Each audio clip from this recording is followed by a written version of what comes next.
Corona काल में कई कार्यक्रमों का स्वरूप बदल गया है। इसी कड़ी में इस साल कला यात्रा भी अपने दर्शकों के सामने वर्चुअली पेश होने जा रही है। इसे लेकर राज्यसभा सांसद और मशहूर नृत्यांगना सोनल मानसिंह से बात की हमारे सहयोगी ललित नारायण कांडपाल ने। 1970 के दशक से शुरू हुई कला यात्रा एक बार फिर से अपने दर्शकों के लिए सामने आने जा रही है।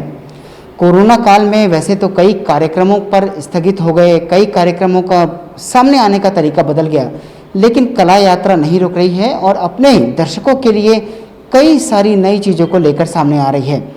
इस बार की कला यात्रा में क्या कुछ खास होने जा रहा है, ये बताने जा रही है। मेरे साथ मौजूद हैं भारत को नृत्य के क्षेत्र में गौरव दिलाने वाली, पद्म भूषण, पद्म विभूषण जैसे सम्मान पा चुकी doctor Sonal Mansingh. Ma'am, total TV पर आपका बहुत बहुत स्वागत। प्रणाम करती हूँ आपको, आपके दर्शकों को, और धन्यवाद देती हूँ कि आप कला यात्रा के बारे में दर्शकों के सामने कुछ बातें रखेंगे। बहुत अहम बातें हैं। अब मैम ये बताइए कि जैसा कि हम देख रहे हैं पूरी दुनिया इस वक्त कोरोना से जूझ रही है, बावजूद उसके आप अपने दर्शकों के लिए कला यात्रा लेकर आ रही हैं। क्या कुछ खास है इस बार की कला यात्रा में, क्या कुछ होने जा रहा है, थोड़ा सा अपने दर्शकों के लिए बताइए। जी, सबसे पहले खास तो ये है कि जैसे आपने पहले ही कहा कि ये कोरोना पैंडेमिक के समय में, महामारी के समय में अप्रैल 29 और 30 प्रत्येक वर्ष हम करते आ रहे हैं कमानी में। कमानी बुक था, अब ये शुरू हो गया, तो पहली बार हमारी कला यात्रा या हमारा कोई भी उत्सव वर्चुअल होगा। ये सबसे पहली बात विशेष।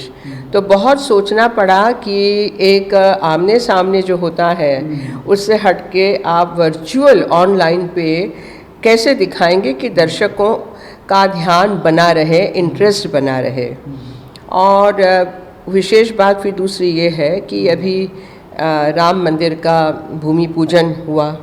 बड़े तबके दर्शकों से ये बात चल रही है। कार्यक्रमों के दर्शकों की जानकारी के लिए बता दें कि इस बार 10 और 11 अक्टूबर को 2 दिन ये कार्यक्रम होने जा रहा है, कला यात्रा होने जा रही है।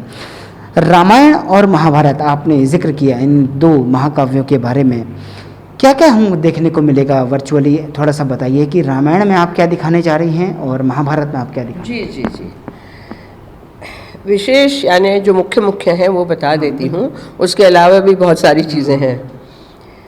रामायण में हम लोग शुरू करेंगे जो 3 विद्वानों के वक्तव्य हैं। तो कुछ रामायण में इसकी प्रतिष्ठा कि क्या ट्रेडिशंस उस वक़्त की थी, भारतीय परंपराएं क्या थीं। उसके बाद सीता स्वयंवर का बहुत सुंदर प्रसंग प्रख्यात कला क्षेत्र के द्वारा प्रस्तुत है, 20 मिनट का। उसके बाद एक और बड़ी विद्वान है डॉक्टर चूड़ामणि नंदगोपाल, पहले विद्वान है डॉक्टर राधा वल्लभ त्रिपाठी जी। ये सब नामी विद्वान हैं। और चूड़ामणि जी का विषय है एब्डक्शन ऑफ सीता, सीता हरण का प्रसंग। तो सीता हरण के प्रसंग में क्या कुछ बातें हैं जो लोगों को आज समझानी पड़ेंगी। तो कुल मिलाकर कोरोना काल भले ही है, लेकिन कला यात्रा नहीं रुकने वाली है, अपने दर्शकों के लिए एक बार फिर से सामने आ रही है। जैसा कि मैम बता रही हैं, कल आपको इस पूरी कार्यक्रम का लिंक भी मिल जाएगा। उससे पहले आपको ये भी व्यवस्था की गई है कि आज के दिन में क्या कार्यक्रम महत्वपूर्ण होने जा रहा है, उसकी भी जानकारी दी जाएगी। तो अब जुड़े रहिए कला यात्रा के साथ और आनंद लीजिए हिंदुस्तान के उन महाकाव्यों में बसे उन प्रसंगों का जिनके बारे में बहुत कम लोगों को पता है, और उन प्रसंगों से क्या जानकारी मिलती है, क्या इन्फॉर्मेशन मिलती है, ये अब कार्यक्रम देखने पर ही आपको पता चलेगा। कैमरा पर्सन मनोज कोहली के साथ ललित नारायण कांडपाल, टोटल न्यूज़, दिल्ली।